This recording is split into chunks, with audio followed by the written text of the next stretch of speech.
Well, hello, Aries and Aries rising friends. Sondra from For Your Chi here today to do your tarot and oracle card monthly reading for January 2024. Welcome to January. Welcome to this new year. If you haven't checked out my 2024 predictions, please do.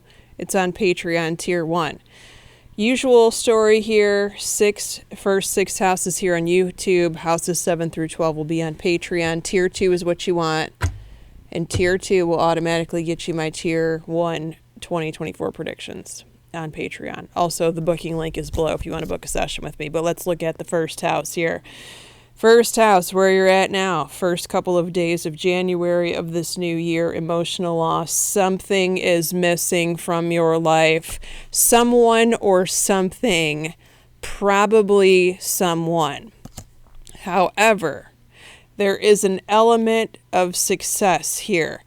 So whatever you feel like is missing is actually coming back to you, or you are working on remedying the situation so that you don't feel this feeling of FOMO or missing out. It's resolved. It's getting resolved. Hang in there, okay? Your second house, your stuff and your money, sacral chakra, you are wanting. Wow, this kind of echoes the first house, doesn't it? The Aries is wanting something here in the form of physical money, more money, or a particular item. They're trying to tell you there's something better out there. So let's say that you have been looking to replace a vehicle, okay? And you had this eye on this one specific vehicle at the dealership, or this one specific vehicle on Craigslist that someone was selling, that you really wanted, that red cherry Corvette 1969 Stingray, whatever, and then it's sold to somebody else, and you're like, damn, you wanted that one. And they're trying to tell you that it's sold because there's something better coming to you. So keep your eye on the something better prize. This or something better, God. Have you heard that? Or universe? Whatever word you want to insert there. Doesn't matter to me. Your third house, brother or sister, obstacles and challenges. Well, they're going through a rough time right now. You probably already know that, though. In the near future, this is going to be fixed, but for right now, they're going to have to power through this time. Your fourth house, house of home, where you currently live, sacrifice. You're doing a lot of hard work, but not receiving. Now, I would normally read this reward, but I'm getting that you're not receiving any assistance. So this could be that you're living with a bunch of ungrateful teenagers that are watching you do all the work, and they're not offering to help, or you're asking them to help and they're not doing it, or they'll say that they're going to do it, but they never do. Does this sound familiar? Within the next few months, this will get better, but it looks like you're going to have to go through this season. What if you're in the United States? We're in winter here. You're going to have to go through the winter. If you're in the other hemisphere, it's going to be the summer before this changes, before you start to feel better.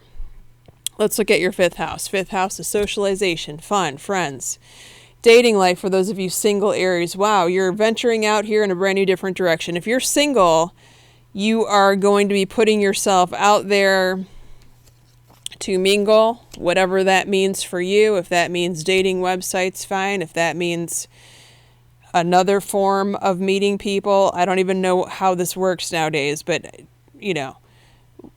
it says that you are going to be looking for someone or on some sort of new adventure. Now, new beginnings could also mean meeting someone new. And so therefore, that's the new thing that you're trying. You could also be visiting different brand new venues that you've never been to before. You could be venturing out, meeting an entire group of new people, new friends. You could be volunteering somewhere, and therefore that's how you meet new people. I love volunteering, especially for causes that I believe in.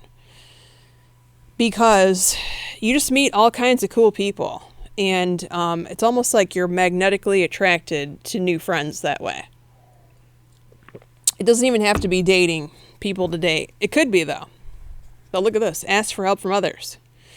So that tells me that there's going to be at least one person that you're going to meet, whether that's friend or lover, that comes from a mutual friend. So you're going to be reaching out to people, it appears, to ask what's going on. You know, in January, could be for the new year, but it doesn't have to be. Ask what kind of events are going on. What kind of new thing could you attend? That's what I see here.